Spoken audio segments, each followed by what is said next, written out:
in December, they were hit with what forensics called a sophisticated Russian ransomware attack. Now, when those bells and whistles went off, when those little canary files started getting tripped, we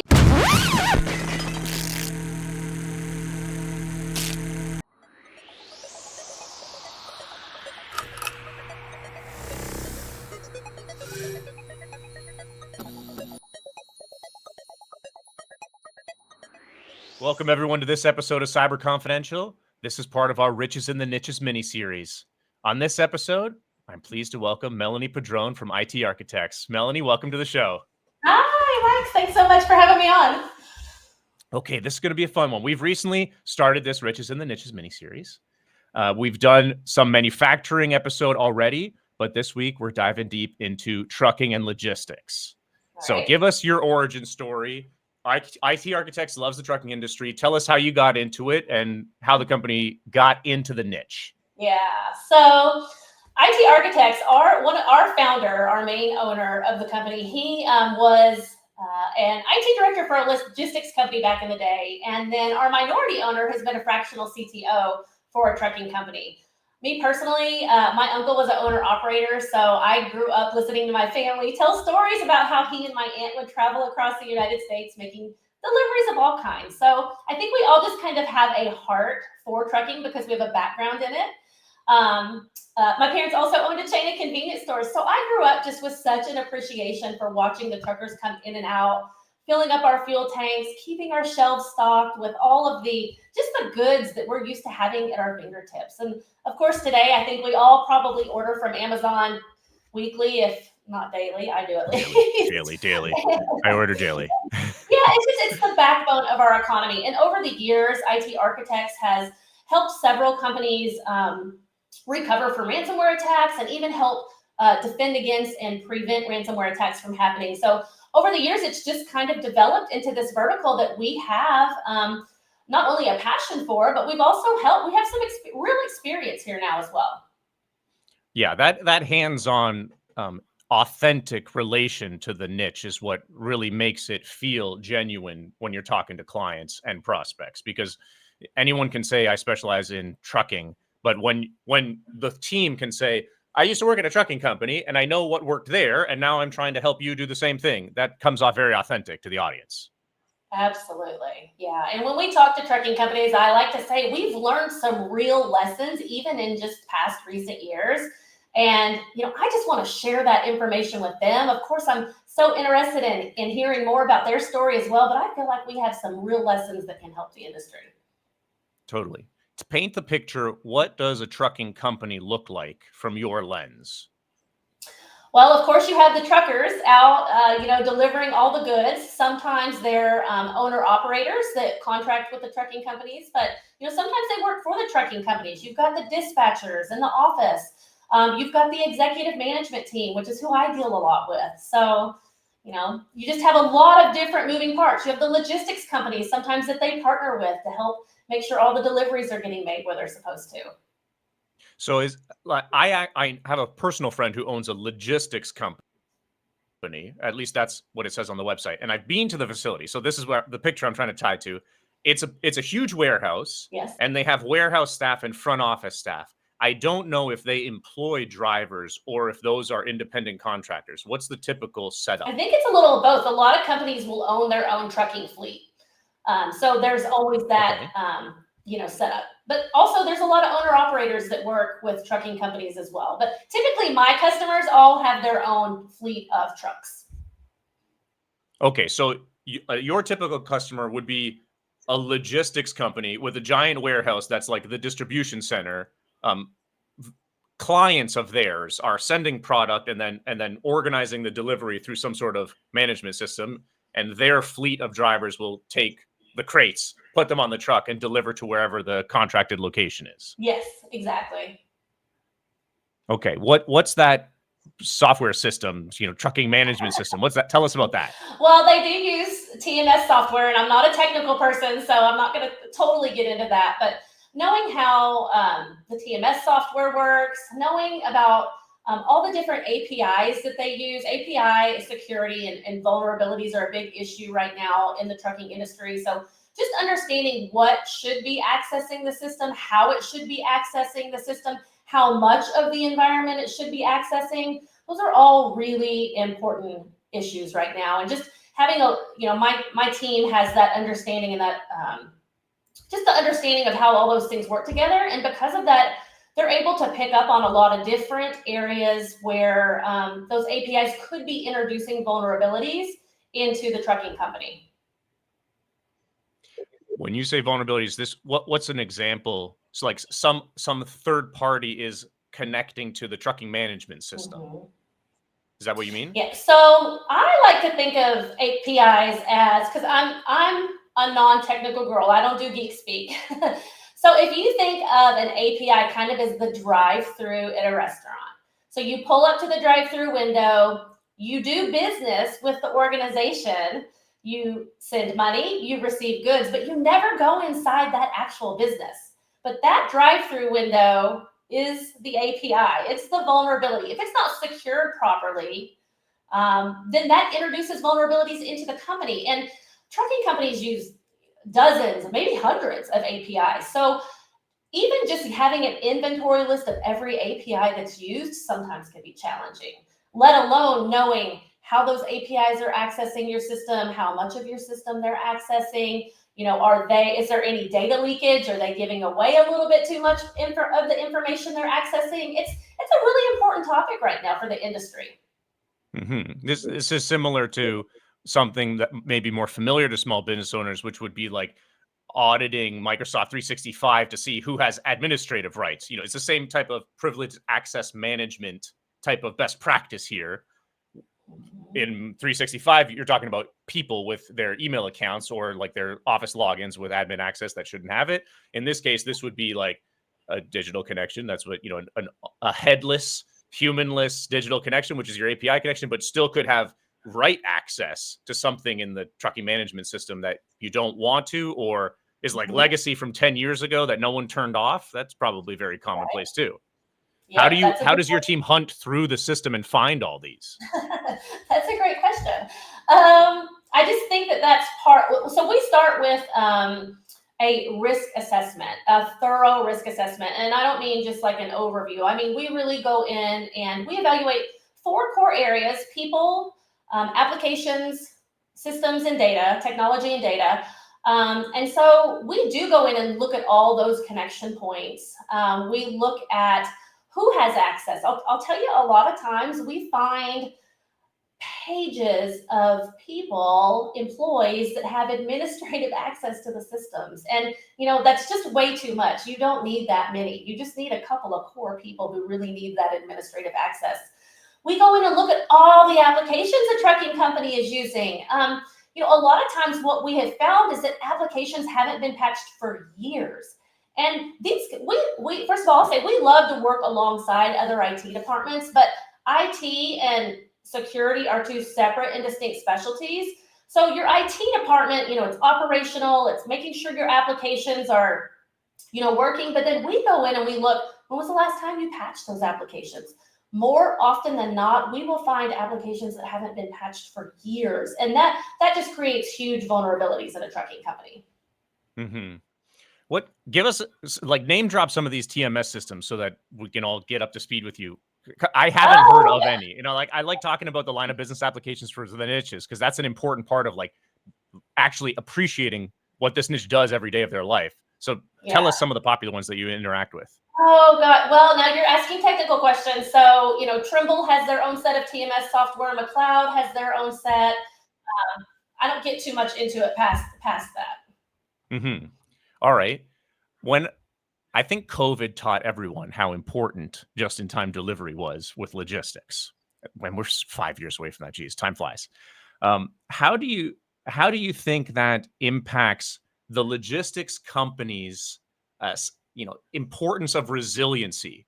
COVID tried to turn everything on its head, so I'm sure they developed some resiliency strategies to maintain their operations. This is a very operation-dependent thing. It's just-in-time delivery. Do you see that? Do you see that perspective leaking now into their IT operations, where they're more open to talking about being proactive with security? The proactive conversation is always one that we struggle with for some reason. It seems like people, companies respond faster to pain than they do pleasure. So unfortunately, the majority of companies will come to us after they've had some sort of cyber event. They're in pain, they're down, they're not operating efficiently. We've helped multiple companies recover after a cyber event, after they've been attacked. And I'm thinking of one that came to us originally in November of 2024. That's when they thought their company was ransomed. What our forensics investigation determined was that it was a full year prior, November of 2023, when the threat actors actually got into their system. So they had been in there an entire year, gathering intelligence, collecting information, actually selling it on the dark web to a second criminal organization, which was the ransomware organization that actually dropped the ransomware in November of 2024. But it's frightening to think that for a full year, criminals had been in that system, monitoring them, collecting that intel, just moving around the system, gathering enough information that would be profitable for them to then sell for a second organization, which did drop that full ransomware. They did come in, their systems were down, they got the note, good morning, your files have been ransomed, all you have to do is pay, here's a link, here's how you do it. And so that process, that they didn't want to shut down the company, they didn't want to isolate and contain, so there were delays on the executive management team's part that prevented us from getting in right away and doing some of that initial work. That forensics investigation took a couple of months. And today we're working to rebuild their system. Now, in contrast, another company came to us, and they had an IT MSP department that they partnered with, who they thought was managing their IT and their security. What we found out was that their applications hadn't been patched in literally 3 years. We found tons of information leaked on the dark web. And, I think kind of at this day and age, probably all of us have been part of some compromise. So we're all probably on the dark web. But when you can find just tons and tons of information, it becomes concerning. And then when we looked at their people, their application, their networks, their data, we just found so much information, so many security gaps. And this was a company that thought their MSP was managing their security properly. And what we found out was that they were in a multi-tenant environment, and the bad guys actually got in, through another company. Our company was the one that was ransomed, so they got blamed. And so I think that's just another testament to working with someone who not only understands cybersecurity, but understands the trucking industry, because there were so many delays and just so many blatant, I would say, negligent things that we found. We now have their environment rebuilt. They are now back, on their feet. Things are going well, but they lost 20 years of data. That was the end result of that. 20 years of data was lost because when we asked for the encryption key, they thought they'd been doing backups. They thought things were encrypted. They didn't actually have the decryption key. So it was just a cluster, just a real mess. And so many things, if the security had been managed properly, there were so many things that could have been done different, that could have been done better, that could have prevented the data loss, that could have prevented a full year's worth of, a full year's worth of forensics investigation happening.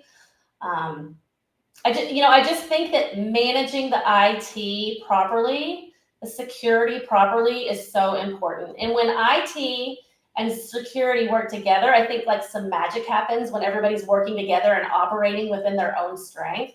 That's the best scenario, the best of both worlds. I've heard a couple of similar stories where clients weren't properly segmented. Yes. And then, like the risk profile is then leaking over from one to another. It's brutal that this happened to your client. It's brutal. We shouldn't blame them for being the victim. I find it, though, empowering when I hear stories like this, because a lot about cybersecurity is like super basic, inventory, visibility, basic checklist, keeping things up to date. It's very easy to execute. It's hard to have a system to remind you to execute. But I find that empowering, because it's not like there's some like super complicated AI magic that needs to happen. Much of security can be achieved by just doing basic routine checklists. Yeah, layers of basic security, right? Layers of basic things done properly. I agree 100%. Yeah, there was another company that we helped. Gosh, they were a century-old trucking company, and we were called in to help with the recovery after they were hit. We were able to help get their basic systems back online. They were financially distressed, so they were already going through like a lot of really hard things.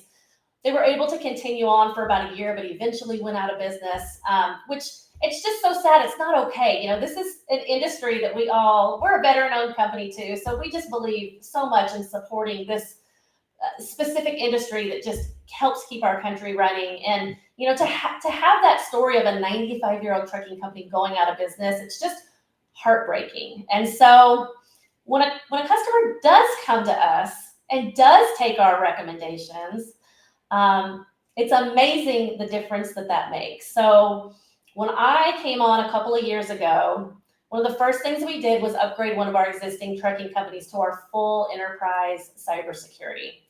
And that was in July. In December, they were hit with what forensics called a sophisticated Russian ransomware attack. Now, when those bells and whistles went off, when those little canary files started getting tripped, we sprung into action at the same time that our incident response and forensics team did. And timing made all the difference in the world. Having a properly managed cybersecurity, simple layers of security, having all of that work like it was supposed to, like well-oiled cogs in a machine. That, in contrast, the forensics investigation only took 5 days, okay? 5 days, not bad considering. Once we had the green light to restore, we were able to get them back up and running in 18 hours, 0 data loss, 0 encryption, 0 ransom paid. And that's what gives me hope. To your point earlier about having hope, that's what gives me hope. We know that with a properly managed cybersecurity, program in place, partnered with incident response and forensics team, everybody is acting, as a unified team, getting things done. That company is such a success story. I'm so proud of it. I'm so grateful that we have that battle-tested experience. And even having that success story, there were so many things that we learned, so many things that we've improved, so many, going to zero trust and really evaluating your tools and determining, is my tool up to par? There's so many different types of tools. You can have it's battle tested. It's not just marketed now. No, it is battle tested, and we have those stories of helping companies recover. But I love knowing that we have stories of companies that we've helped fend off and defend from and prevent cybersecurity as well. Events.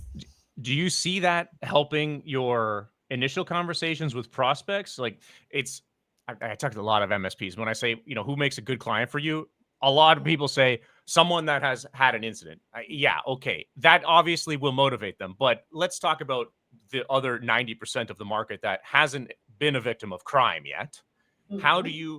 How's the conversation work with them? How do you get them to see the intrinsic value of being proactive instead of reactive and just waiting to call you after an incident? Yeah, we do a lot of just security awareness training. I do a little 5-minute cyber briefing every week. I talk directly to the trucking industry. And for me, it's really more just about sharing our lessons learned. It's about opening up this conversation. It's about making it, ransomware is so taboo. People don't want you to know they've been ransomed. It affects their reputation. It's a lot of shame. There's a lot of shame coming. There's a lot of shame, and we've got to get past that. We've got to create an environment where it's okay to talk through these things. We rise by lifting others. It's so cliche, but as an industry, it's so important that we talk and that we share and that we learn from one another. Some trucking companies are going to have their own internal IT department, and maybe we can just come alongside them and serve as that security extension and shore up that IT team, stand them up, and just fill in those security gaps. Maybe it's just, what did we improve? I love sharing, our lessons learned and the things that we've improved, and how can a trucking company look at their existing program and what can they take away? And then conversely, I just love to listen and hear the origin stories of trucking companies, how they came about. a lot of times what we hear is that these old legacy systems are in place and that new software is attached to them. And it's just kind of this cluster that nobody really understands how it all fits together. And, that's where maybe we can come in and talk and share some of the things that we've learned, because we've had to come in on the recovery side of that and kind of untangle that mess and then rebuild the environment and plug everything back together the way it should be. So I just think it's being willing to open up and share about those stories and saying, hey, this is what we're doing. Well, hey, this is what we learned. And hey, have you thought about this? And I just love to have the conversation. And I think things happen naturally when you come at it with that philosophy, just to serve. Again, we're veteran owned. We love to serve and defend. We're not in our military uniforms anymore. We've traded those for keyboards, but here we are still serving and defending an industry that is the backbone of our economy and that works so hard day in and day out to provide us with all the luxuries and conveniences and things that we've come to have available at our fingertips. You were telling me a story about freight fraud. Break that down for us.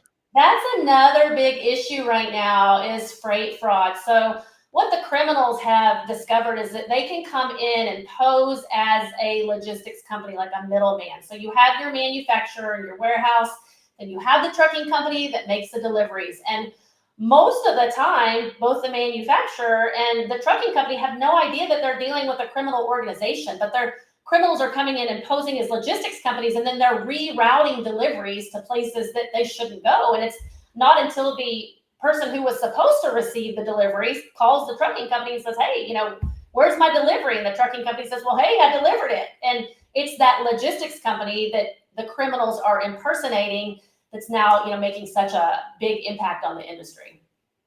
Cool. It's a real problem. I shouldn't say cool. It's more of like a woof. Okay, woof. That's very similar to the invoice fraud, which is like business email compromise. One of the more common business email compromise attack vectors is you impersonate an email account of a client or the accounting person at a company, the bookkeeper, and you say, hey, here's the new banking information. I need you to pay this invoice. I see them in my Gmail spam inbox all the time. People are sending me overdue invoices to pay. But this is now getting riches in the niches, but for the criminals, because they're doing highly tailored to this vertical and actually redirecting physical products. They are. There was a really neat experiment too. So that talks about kind of what's happening at the company.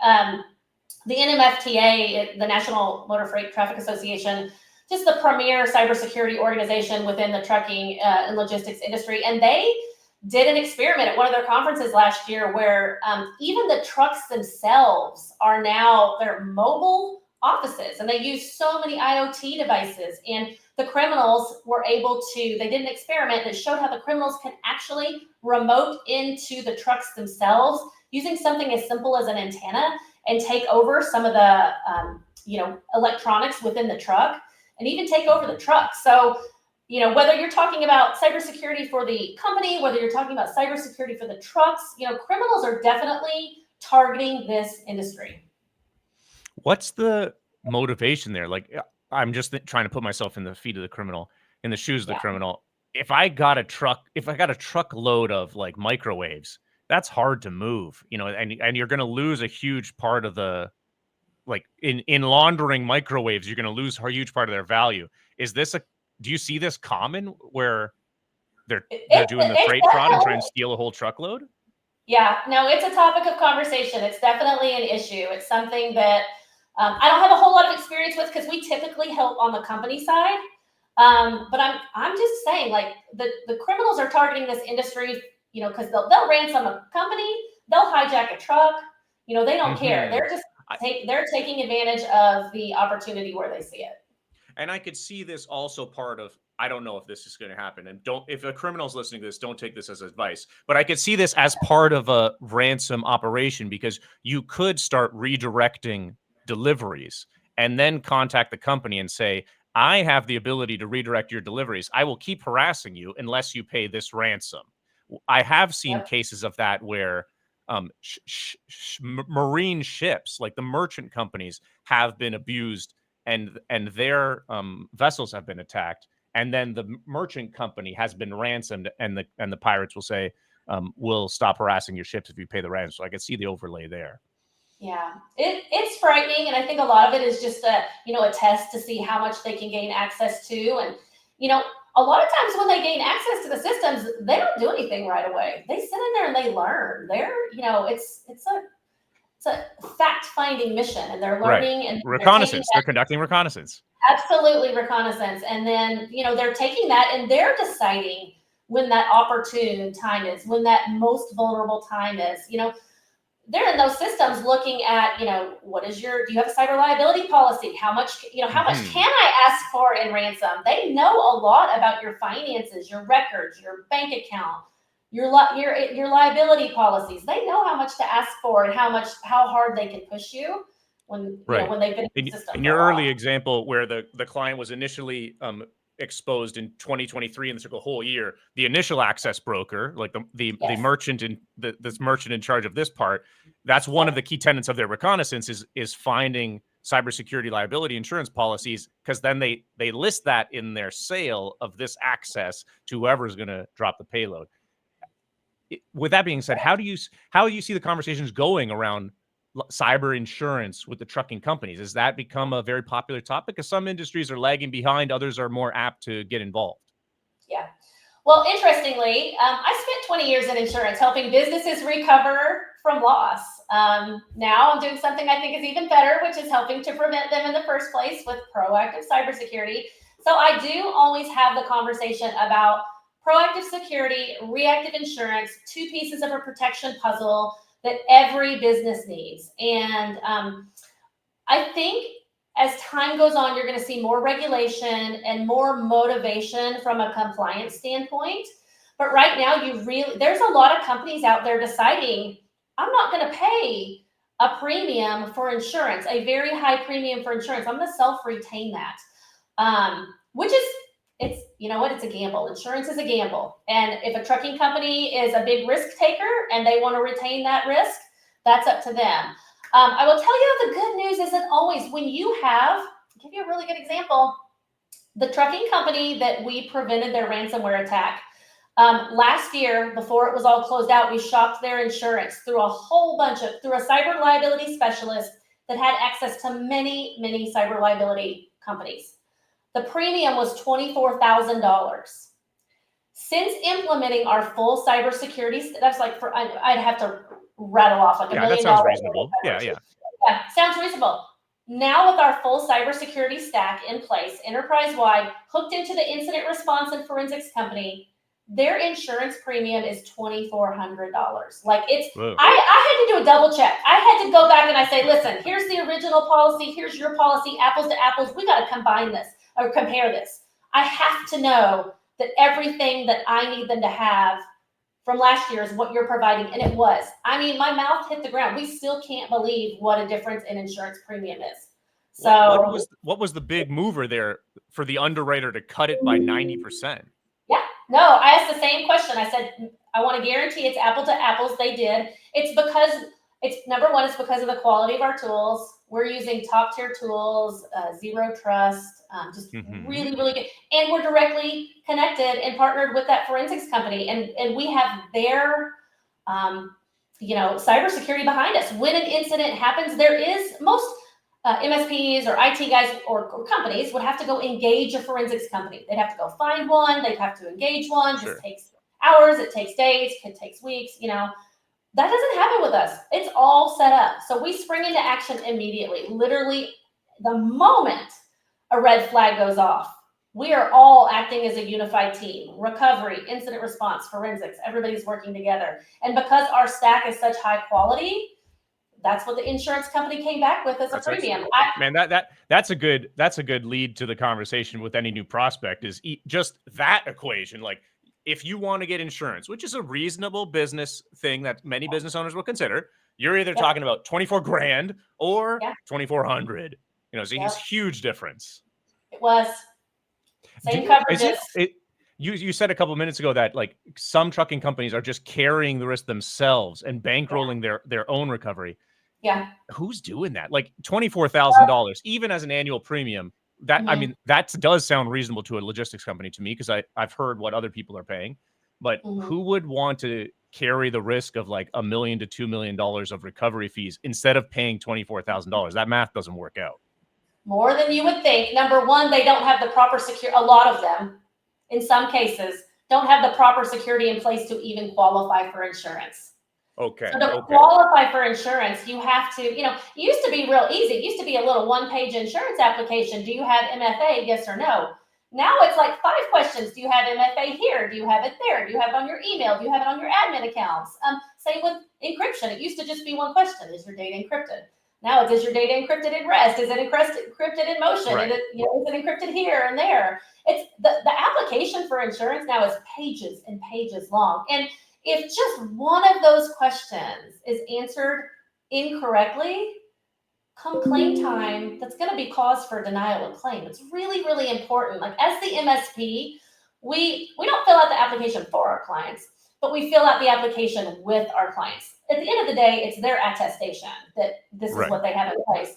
But our security stack allows them to answer in the affirmative on all of these security questions on the application, which qualifies them, number one, for the policy, number two, for the very best coverages, and number three, at the very lowest premiums. So it's a win-win. How often do you bring that up early in a prospecting call? Because that's a great feel good. Like, yes, running away from the hot stove when you touch it is a good motivator, but this is even better. Like now you have the mental clarity to say, sure, we have an insurance policy. So like, no matter what we do to be proactive, we have that as a backstop. And it's effectively attested with the insurance company. That's a lot of self-confidence. Do you bring this up early, and do people respond well to it? It is part of the conversation. Just because my background is in insurance for so long, I worked on that side, and I can tell you, I know proactive, avoiding loss is always better than recovering from loss. Even if you're recovering under the very best of circumstances, you're still going to go through forensics investigation. There's still going to be a cost associated with that. You could still go out on the ransom site. You could still have some reputational damage. Still might have to notify your customers. There's just a whole list of things. We'd always rather avoid it. But we all know no security can 100% guarantee you won't have a cyber incident. The bad guys are harnessing AI, and they're just advancing at such a fast rate that no security can keep up with the bad guys.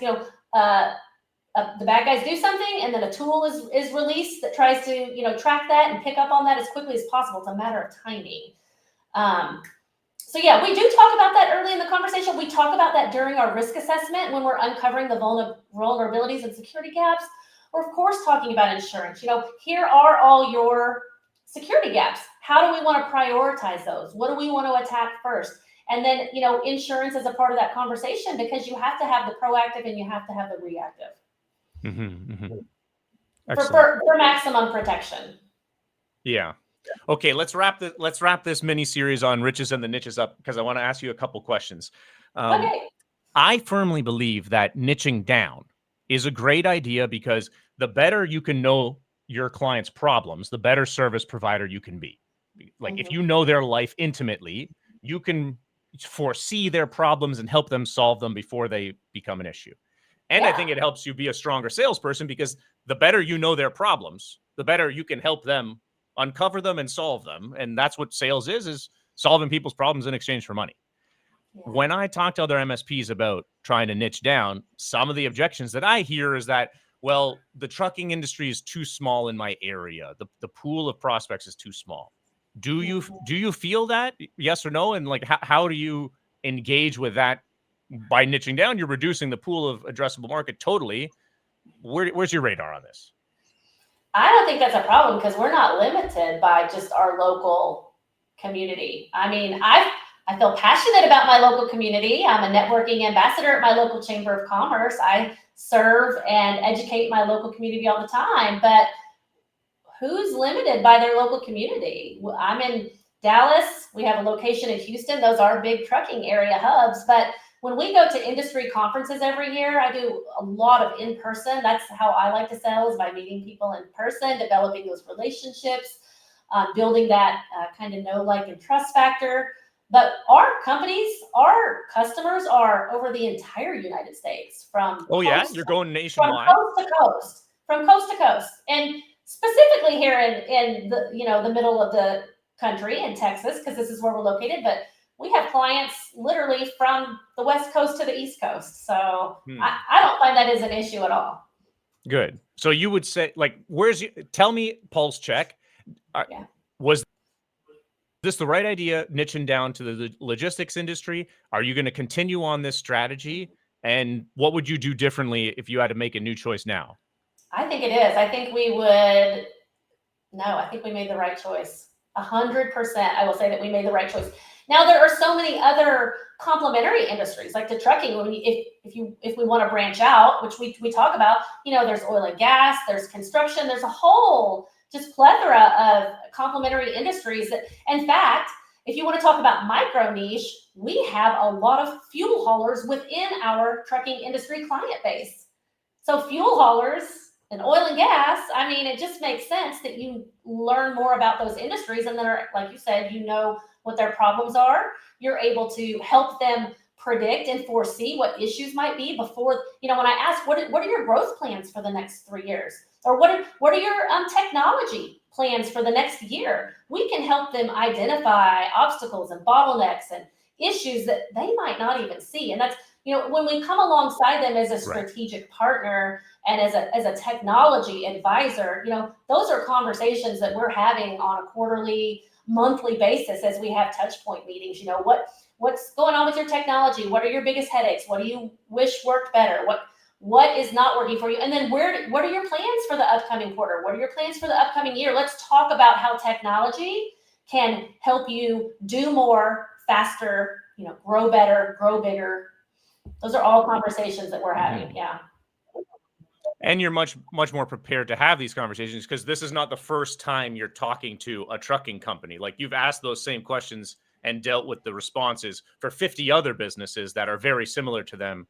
And that's really the power of niching down, is when you're advising your client, you can say, I know for statistically the next 24 months, you're going to have these types of objectives and these types of challenges. This is how we've solved them before. Which recipe would you like to follow? Which gives them a lot more confidence that you can see the future. Using stories of how we've helped other trucking companies navigate through those similar situations really does help. It gives them a perspective and allows them to make the best choices for their trucking company. Excellent. Okay, Melanie Padron from IT ArchiTeks. This was Riches in the Niches mini-series special on the trucking and logistics industry. Fantastic. I love hearing your story. More into this, because this is a very, very similar thing to the business email compromise with invoice fraud. I'm going to look more into it. Yep. Excellent. Melanie, where can people find more about you? I'm very active on LinkedIn. Like I said, I do a ton of free cyber awareness training. I do cyber briefings every week. You can find me on LinkedIn. I'd love to have conversations. I'm not a big sales pitch person. I just legitimately want to share what we've learned, and I want to see what I can learn from other people as well. So look me up there. You can find me at itarchitects.com as well. Yeah. Fantastic. Great having you on the show, Melanie. Thanks a lot for joining us. Thanks so much. Enjoyed this episode? Hit like, drop a comment, and subscribe.